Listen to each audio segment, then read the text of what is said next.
Bisnis Paytrend itu sendiri sebenarnya sih bisnis biasa ya. Main di transaksi-transaksi gitu kan, orang kan insya Allah pasti beli pulsa, bayar tagihan telepon, handphone, bayar listrik, beli pulsa listrik. Nah, kita tuh main di situ gitu. Jadi belilah di Paytrend gitu. Beli dah, coba di Paytrend. Kelebihannya apa gitu kan ya? Kelebihannya banyak. Di antaranya teman-teman yang ikut itu tiap hari dapat training motivasi dan inspirasi lewat gadget, ya, lewat online dengan password ID dia gitu. Nah, ini sebenarnya kalau dilihat hampir semua yang kami lakukan ini sebenarnya mah strategi gitu. Ada orang yang bisa langsung dikasih tahu ayat, dikasih tahu hadis gitu. Tapi ada orang yang disuruh masak dulu, diajarin masak dulu, atau pintunya pintu olahraga, atau pintunya pintu jalan-jalan, atau pintunya pintu makan-makan. Ada. Nah, termasuk pintu bisnis, pintu nyari duit. Pada saat dia udah tergabung ya kita ajarin itu apa-apa yang bisa kita ajarin buat memperbaiki sama-sama kehidupan kita, mengubah sama-sama kehidupan kita ke arah yang lebih baik lagi gitu. Ya. Jadi ada juga yang bisa masuknya lebih pintu fashion. Nah, kita masuk ke industri fashion. Tapi orang-orang yang begitu tergabung di industri fashion kita ajak duha, ajak tidak berbohong, ajak jujur, ajak bertanggung jawab, ajak membantu. Gitu. Nah, ketika orang kemudian bayar pulsa di kita, beli pulsa di kita, bayar listrik di kita, bayar pulsa listrik di kita, ya. Kemudian bayar-bayar yang lain tuh, tagihan-tagihan kredit ini, kredit itu, BPJS termasuknya, terus beli kereta api, punya tiket, pesawat, segala macem. Nah, yang kita kemudian bagiin jadi multi levelnya apa? Ya, keuntungan kita dari administrasi. Nah, ini kan menjadi keuntungan semua orang, semua lembaga, semua perusahaan yang main di industri payment. Jadi ketika kita misalkan beli di swalayan A, di swalayan B, tiket kereta api misalkan, itu mereka dapat 7.500. Nah, kita juga dapat. Nah, bedanya mereka dikip buat organisasi mereka, buat badan mereka, buat usaha mereka. Saya bagi kepada siapa secara sistem, ke orang bisa beli di Paytrend. Informasi dari mana? Nah, kita bagi itu sesuai dengan kemudian pekerjaannya dan usahanya masing-masing. Udah kita bikinin sistemnya. Adapun tentang pokoknya sendiri nggak ada yang kita tambah. Jadi kalau pulsa misalkan sekian ya sekian. Fee-nya aja, fee transaksi gitu. Nah, yang kita kemudian aturin, puterin, bagiin gitu. Orang beli pulsa listrik, bayar listrik di kita, nambah nggak? Nggak nambah. Nah, tapi kita dapat tuh, kita ada biaya administrasi dan kita dapat fee-nya. Nah, itu yang kemudian kita bagiin. Jadi insya Allah lah, mudah-mudahan. Apalagi kemudian ada teman-teman yang lebih mengerti bisa memberikan kami perbaikan-perbaikan. Insya Allah mudah-mudahan bisa lebih baik lagi. Karena transaksi ini juga menjadi darah gitu, menjadi darah bagi ekonomi. Dan tidak ada kehidupan manusia yang lepas dari bayar-membayar gitu. Besok ke depannya kita sudah melakukan, insya Allah makin membesar, pasar nanti pakai Paytrend. Jadi orang-orang belanja ikan, sayur, daging, segala macam, tinggal bawa handphonenya aja, tinggal tap aja, der gitu, bayar sudah. Ada warteg-warteg yang sudah jalan dengan Paytrendnya, ada restoran-restoran Padang, restoran Sunda yang jalan dengan Paytrendnya. Kalau datang anggota Paytrend di situ, karena si pemilik warteg, si pemilik kios, si pemilik warung makan, si pemilik rumah makan Padang, si pemilik kemudian industri produk dan jasa, dia juga adalah Paytrend. Lalu yang beli adalah Paytrend, maka kemudian bayarnya cukup pakai Paytrend aja gitu.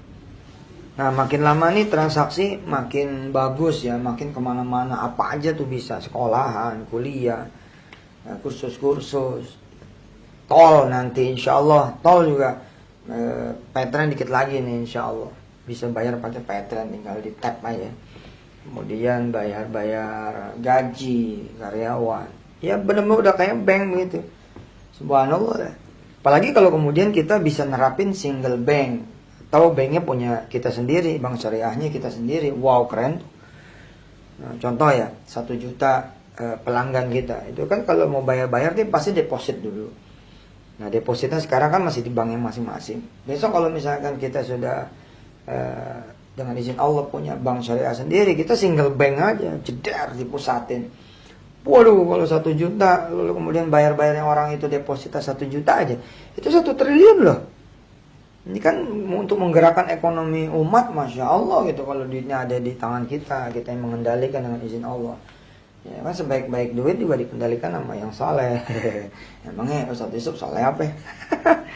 Ya, berusaha insya Allah jadi orang saleh itu loh, beradab, beretika, bermoral, ya kan, berakhlak.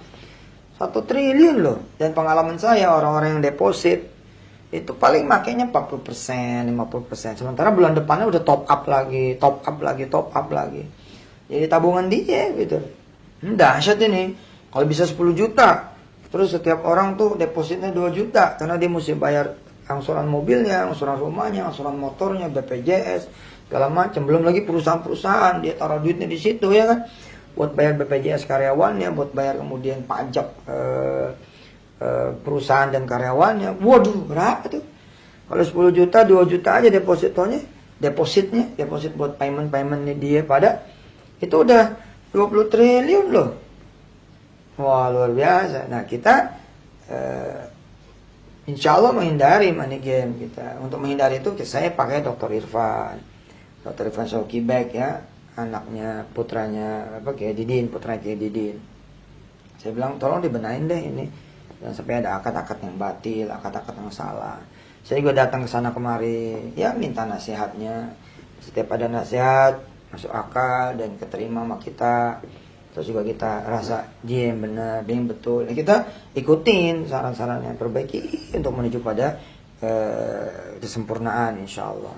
Saya dulu memang udah mengira ya. Dulu kan saya tuh orangnya merhatiin melulu gitu loh, apa aja saya liatin, saya merhatiin, saya catat-catat gitu.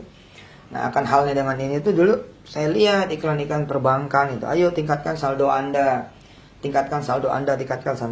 gitu. Ya saya masuk akal lah kenapa orang ningkatin saldonya gitu kan. Karena kalau dia ningkatin saldonya bisa dapat duit tuh si bank itu dari orang-orang yang pada naruh tabungan atau naruh deposito gitu. Nah, belakangan saya lihat kok mainnya transaksi ya. Ayo tingkatkan transaksi Anda gitu. Ayo gunakan kartu debit Anda. Oh, saya kenapa kok begini gitu. Ditambah lagi dengan kemudian pada tahun 2011-an itu saya ngelihat billboard baru muncul dengan genre yang baru.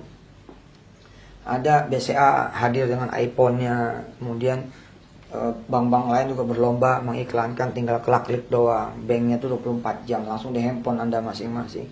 BNI juga kemudian keluar branchless ya. Branchless bank ya. Jadi bank tanpa cabang gitu loh. Jadi dia nyebutnya bukan BNI cabang Surabaya, cabang Madura, cabang Jakarta Timur, bukan, tapi BNI cabang Yusuf Mansur. Kenapa? Karena ya banknya udah di tangannya Yusuf Mansur, bank cabang Lira, karena banknya udah di tangannya Lira lewat handphone masing-masing. Wah, saya tuh mikir, wah ini pasti ada yang luar biasa nih. Ternyata fee based income 2012-an saja itu udah 340 triliun. Nah, makin kemarin nih makin gede fee based income. Yang muter tuh makin gede. Makanya kemudian pemerintah berupaya ya supaya keluarga besar penabung ada yang menggunakan bank jadi digital money, paperless, moneyless yang pakai digital untuk lebih banyak ya, digital society-nya lebih banyak. Karena wajar, karena duit jadi pada ada di situ. Bayangin ketika kemudian semua orang bertransaksi lewat kartu kreditnya, lewat kemudian kartu debitnya, itu kan ada deposit yang luar biasa tuh, more than saldo gitu. Nah, kita udah masuk nih di industri yang benar. Tinggal kemudian teman-teman berupaya menjaga moral, ya dikedepankanlah akhlak-akhlak yang baik, mudahin orang, bantu orang, gitu-gitu. Sebenarnya sih multi level itu bagus ketika dia tidak menjelma menjadi money game. Saya nulis buku. Ketika saya nulis buku, saya main ke Gramedia, ke Wali Songo, ke Gunung Agung, toko-toko buku. Saya nggak dapat diskon loh. Padahal saya yang punya bukunya, saya nulis bukunya gitu. Terus ketika saya bilang ke jamaah, bagus loh buku saya. Ketika saya bilang ke teman saya, ke saudara saya, bagus loh buku ini. Yuk, saya temenin. Udah mas saya temenin, saya anterin, saya tetap nggak dapat apa-apa gitu. Terima kasih juga enggak gitu loh. Nggak dapat diskon, dia nggak dapat diskon tuh teman saya, sahabat saya, kawan saya, jamaah saya. Ya orang-orang yang saya kasih tahu. Saya ya apalagi ketika dia senang sama bukunya, kemudian dia sampaikan lagi kepada yang lain, sampaikan lagi kepada yang lain, sampaikan lagi kepada yang lain, ya tetap aja nggak dapat apa-apa karena memang sistemnya tidak mengenali bagi reward, bagi hasil, tidak mengenali itu. Nah, pemerintah kan sudah menetapkan payout-nya maksimum 40%. Lebih dari itu patut dicurigai. Nah, kami alhamdulillah petrennya kita ini alhamdulillah ini sudah standar regulasinya dari A sampai Z. Aplinya kita beresin, alhamdulillah udah lama kita jadi anggota apli resmi pajak juga kita bayar yar sampai pajak karyawan kita bayar semua, pajak transaksi juga kita bayar tuh, pajak transaksi. Oke, bener deh, saya alhamdulillah loh bisa punya perusahaan kayak Petren dari A sampai Z itu bener bersih, Allahu Akbar. Nah, ini yang membedakan gitu. Ketika kemudian si buku itu di multi level kan sebenarnya yang di multi level kan itu kan payoutnya itu ketika kita membagi toko-toko buku ya atau agen-agen buku sebesar 15 sampai kemudian 55% kalau pembelian tunai, itu yang kemudian di multi level kan. Harga bukunya enggak berubah. Kalau 50 ya 50. Kalau 100 ya 100. Ya inilah yang benar gitu harusnya. Jadi memang mesti dibedakan antara multi level murni dengan multi level sifatnya money game. Apalagi kan bagusnya multi level itu kan dia pelatihan ya, coaching ya, mentoring. Nah di situ tuh kemudian saya masuk.